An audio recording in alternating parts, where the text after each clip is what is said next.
Il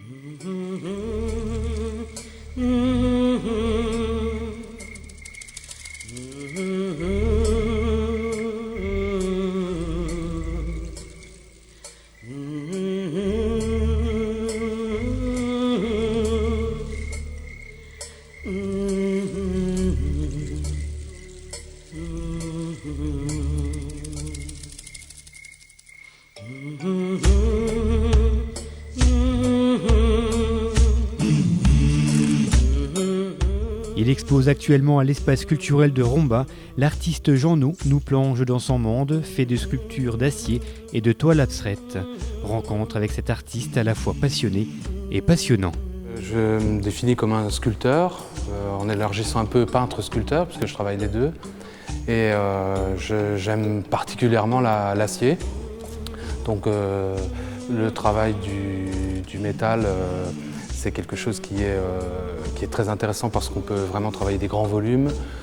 Il n'y a aucune contrainte, quasiment tout est possible. Et donc tous les défis sont possibles et c'est ce qui me plaît là-dedans. Là, je présente mon travail autour de deux axes principaux, les guerriers Maasai, donc des sculptures très figuratives, donc des personnages assez élancés, assez aériens, et tout un travail autour de l'art abstrait, donc des formes assez fluides. J'aime bien ce mot-là en fait. J'aime bien définir mon travail par rapport à la fluidité des lignes. C'est quelque chose qui me tient à cœur.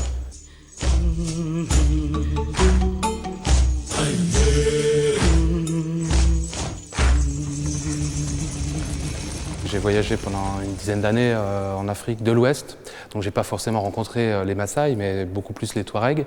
Et c'est vrai que j'ai choisi le Maasai pour sa finesse, pour sa légèreté. Mais c'est vrai que l'Afrique, c'est quelque chose que j'ai dans le sang c'est ma deuxième patrie depuis une quinzaine d'années déjà.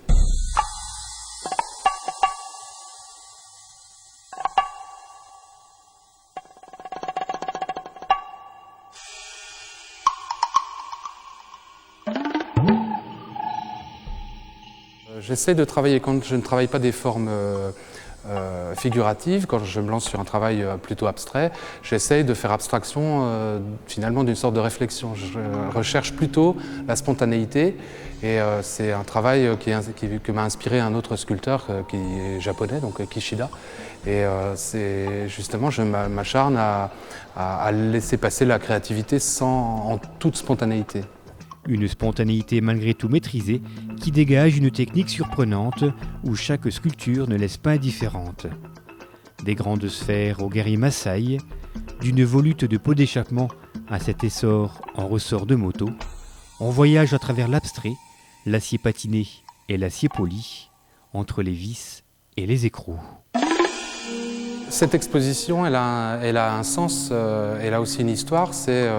Ici, la plupart des pièces sont le fruit d'une résidence d'artistes un petit peu originale, puisque j'ai été accueilli par l'entreprise de Richebourg, qui est une entreprise de recyclage, un gros groupe, qui m'accueille au sein de l'entreprise. Donc j'ai finalement décentralisé mon atelier. Je travaille dans cette entreprise de recyclage de métal, où ils me permettent vraiment toute utilisation, donc autant de la matière que des outils, des grues, des choses comme ça, pour travailler. Donc je recherche le métal et je l'assemble en donnant ces formes-là.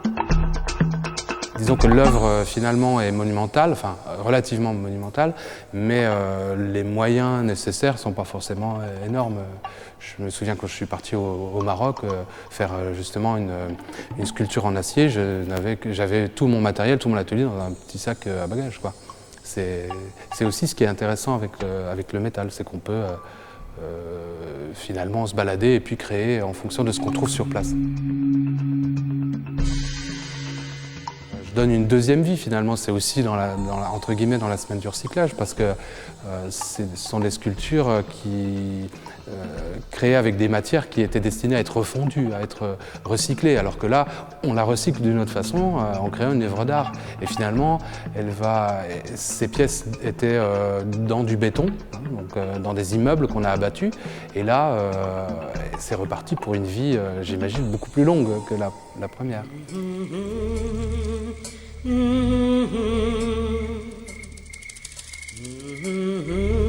À côté de ces sculptures, Jean Nou expose également une série de toiles abstraites dénommées Vent de sable.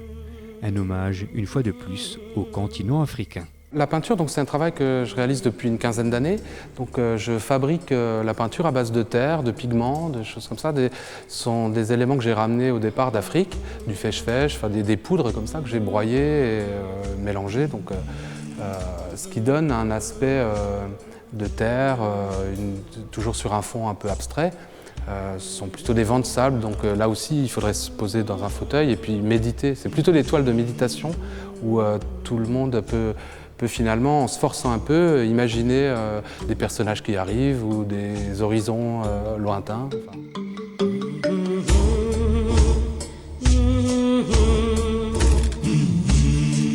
Quand je discute avec des jeunes qui voudraient faire ce métier-là, je leur réponds que c'est beaucoup de hasard, le hasard d'une rencontre. Moi, j'ai eu la chance d'exposer avec des grands sculpteurs il y avait 50 ans d'écart et c'était pour moi une chance exceptionnelle. C'est un métier difficile, pas du tout. Enfin, je crois qu'avec beaucoup de travail, il faut vraiment avoir toujours envie de créer. Si on se lève pas le matin en ayant envie de faire quelque chose, là, il ne faut pas le faire. Je trouve ça assez passionnant, quoi. C'est une chance. Venez donc découvrir cette exposition présente jusqu'au 28 avril à l'Espace culturel. Une exposition qui avait été inaugurée jeudi dernier par Lionel Fournier, maire de la ville, avec bien sûr la présence de l'artiste et de nombreux invités. L'entrée à cette exposition est gratuite et peut se faire pendant les horaires d'ouverture de l'Espace culturel.